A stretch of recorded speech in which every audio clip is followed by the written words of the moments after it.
श्री गणेशाय नमः। जय माता दी। दोस्तों कैसे हैं आप सब, यह बताने के लिए हमारे वीडियो के कमेंट बॉक्स में जय माता दी अवश्य लिखें। माता रानी आप सबका कल्याण करेंगी। दोस्तों, प्रति वर्ष माघ मास की कृष्ण पक्ष की चतुर्थी तिथि को तिल संकष्टी गणेश चतुर्थी का व्रत किया जाता है। इस वर्ष तिल संकटा चौथ 21 जनवरी दिन शुक्रवार को रखा जाएगा। इस दिन रात्रि के समय चंद्र को अर्घ्य देने के बाद ही महिलाएं इस व्रत को खोलती हैं।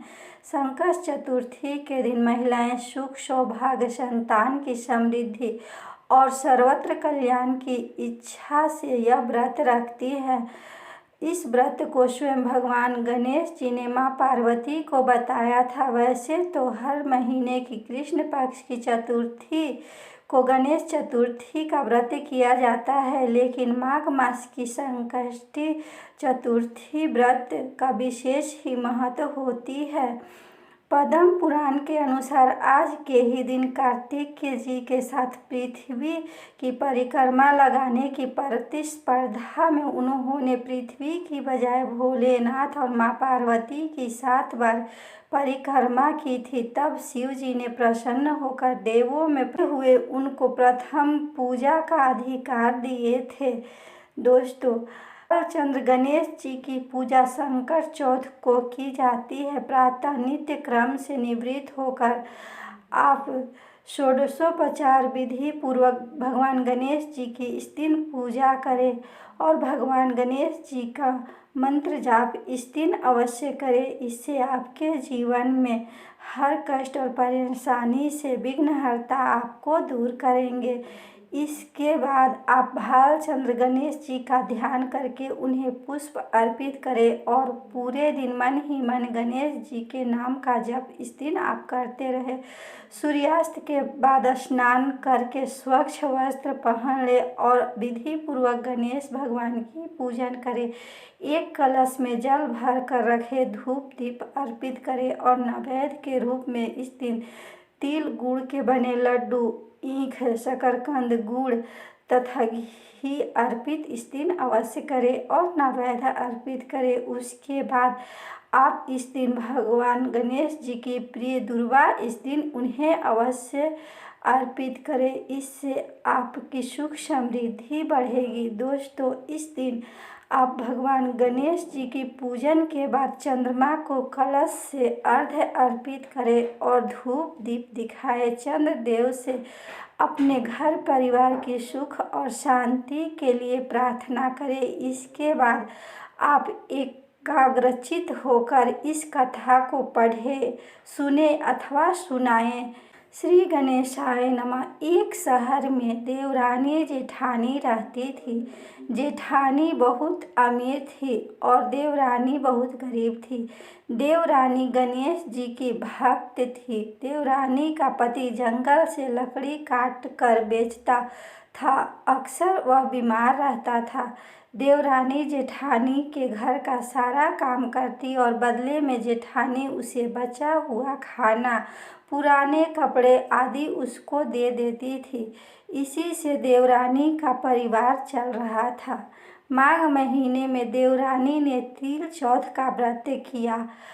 5 आने का तिल व गुड़ लाकर तिल कुट्टा बनाया। पूजा करके तिल चौथ की कथा सुनी और तिल कुट्टा छीके में रख दिया और सोचा कि चांद उगने पर पहले तिल कुट्टा और उसके बाद ही कुछ खाएगी। कथा सुनकर वह जेठानी के यहाँ चली गई।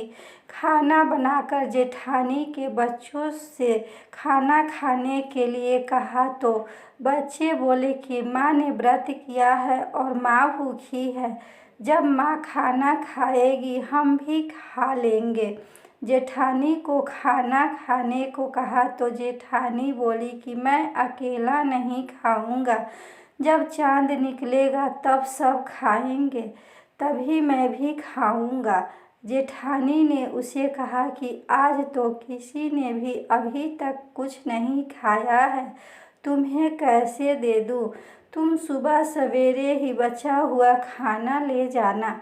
देवरानी के घर पर पति बच्चे सब आस लगाए बैठे थे कि कि आज तो त्योहार है, इसलिए कुछ पकवान आदि खाने को मिलेंगे। परंतु जब बच्चों को पता चला कि आज तो रोटी भी नहीं मिलेगी तो बच्चे रोने लगे। उसके पति को भी बहुत गुस्सा आया और कहने लगा कि सारा दिन जाकर काम करके भी 2 रोटी नहीं ला सकती तो काम क्यों करती हो। पति ने गुस्से में आकर पत्नी को कपड़े धोने से मारा। धोना हाथ से छूट गया तो पाटे से मारा। वह बेचारी गणेश जी को याद करती और रोते रोते पानी पीकर सो गई। उस दिन गणेश जी देवरानी के सपने में आए और कहने लगे, धोने मारी पाटी मारी, सो रही या जाग रही है। वह बोली, कुछ सो रही हूँ, कुछ जाग रही हूँ। गणेश जी बोले, भूख लगी है, कुछ खाने को दे। देवरानी बोली, क्या दूँ, मेरे घर में तो अन्न का एक दाना भी नहीं है। जेठानी बचा खुचा खाना देती थी, आज वह भी नहीं मिला। पूजा का बचा हुआ तिलकुट्टा छीके में पड़ा है, वही खा लो। तिलकुट्टा खाने के बाद गणेश जी बोले, धोने मारी पाटी मारी, निपटाऊ लगी है, कहाँ निपटे। वह बोली, यह पड़ा है घर, जहाँ इच्छा हो वहाँ निपट लो। फिर गणेश जी बच्चे की तरह बोले कि अब कहाँ पोंछूं। नींद में मग्न अब देवरानी को बहुत गुस्सा आया। कब से तंग किए जा रहे हैं, सो बोली, मेरे सर पर पोंछ लो। और कहाँ पोंछोगे। सुबह जब देवरानी उठी तो यह देखकर हैरान रह गई कि पूरा घर हीरे मोती से जगमगा रहे हैं। सिर पर जहाँ विनायक जी पोंछनी कर गए हैं, वहाँ हीरे के टीके व बिंदी जगमगा रहे थे। उस दिन देवरानी जेठानी के यहाँ काम करने के लिए नहीं गई। बड़ी देर तक राह देखने के बाद जेठानी ने बच्चे को देवरानी को बुलाने के लिए भेजा। जेठानी ने सोचा, कल खाना नहीं दिया है, इसलिए शायद देवरानी बुरा मान गई है। बच्चों बुलाने गए और बोले, चाची चलो, माँ ने बुलाया है, सारा काम पड़ा है। देवरानी ने जवाब दिया, अब उसकी ज़रूरत नहीं है, घर में सब भरपूर है गणेश जी की आशीष से। बच्चों ने घर जाकर माँ को बताया कि चाची का तो पूरा घर हीरे मोतियों से जगमगा रही है। जेठानी दौड़ती हुई देवरानी के पास आई और पूछा कि यह सब कैसे हुआ। तो देवरानी ने उसके साथ जो हुआ वह सब कह डाला। घर लौटकर जेठानी अपने पति से कहा कि आप मुझे धोने और पाटे से मारो। उसका पति बोला कि भली मानस, मैंने कभी तुम पर हाथ भी नहीं उठाया है, मैं तुम्हें धोने और पाटे से कैसे मार सकता हूँ। वह नहीं मानी और जिद करने लगी। मजबूरन पति को उसे मारना पड़ा। उसने ढेर सारा घी डालकर चूरमा बनाया और फिर छीके में रखकर सो गई। रात को चौथ विनायक जी सपने में आए, कहने लगे कि भूख लगी है, क्या खाऊं।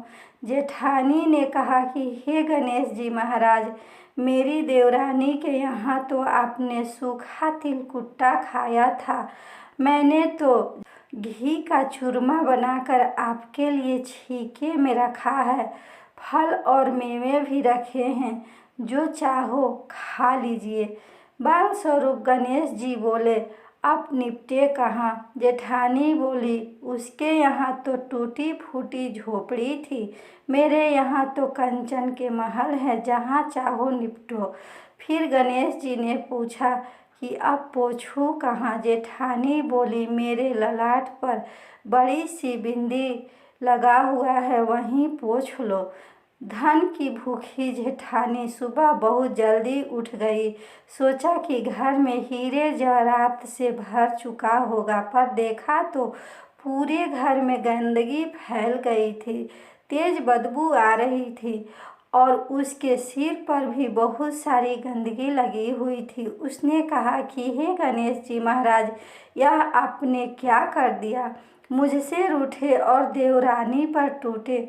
जेठानी ने घर की सफाई करने की बहुत कोशिश की, लेकिन गंदगी और ज़्यादा फैलती गई। जेठानी के पति को जब मालूम चला तो वह भी बहुत गुस्सा हुआ और बोला कि तेरे पास इतना सब कुछ था, फिर भी तेरा मन नहीं भरता। परेशान होकर चौथ के गणेश जी से मदद की विनती करने लगा। गणेश जी ने कहा कि देवरानी से जलन के कारण तूने जो किया था उसी का यह फल है।